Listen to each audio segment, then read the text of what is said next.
Hi, it's me again with Corel Tips and Tricks. I'm going to show you how to draw something like this or similar. The other day I was helping somebody create this pattern right here, and I actually doubled it. And I started thinking that would make a pretty cool pattern.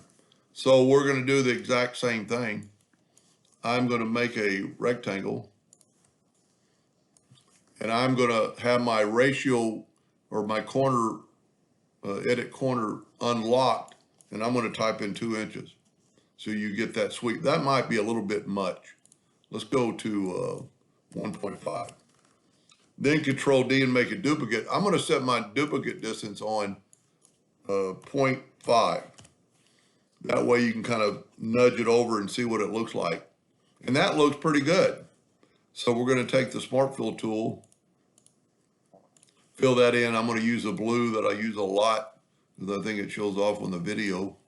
Now if we look, this thing is 2 inches wide. So we're going to set our nudge factor now to 1 inch because it's got this curve, and Control D and make a duplicate. That might be a little bit much, but it'll work. So it worked. So what we're going to do now is take the interactive fill tool and go from the top to the bottom.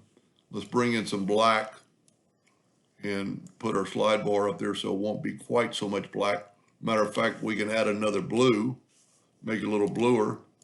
Tell you what, I'm going to make my nudge factor 0.75. Control D, Control D. Now I'm going to group these together, Control G.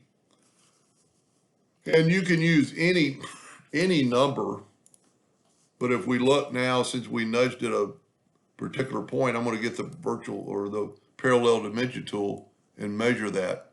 And we're at 2 inches. So I'm going to make well, it would be easier to make a 2 inch rectangle with my ratio locked. I'm going to put in 2.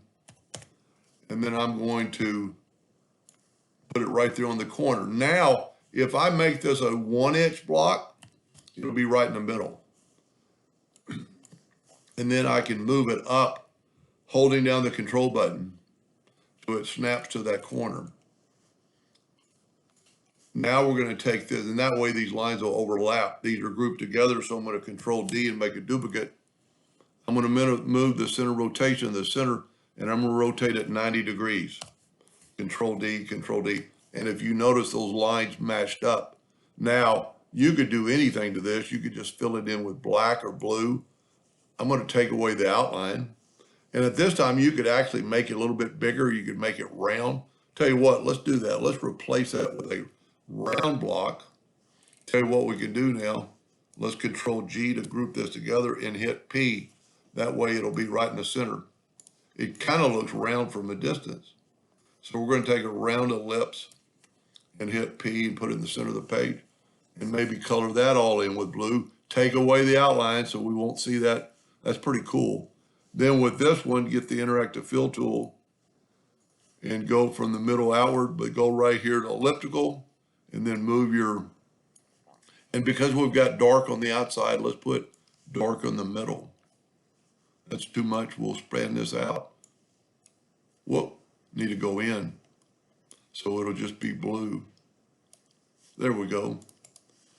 Pretty cool design, and you can make it any size you want now. You can reduce it. You know, always pull down that corner. And there's the one I made earlier. Anyway, I hope that helped a little bit, and thank you for watching.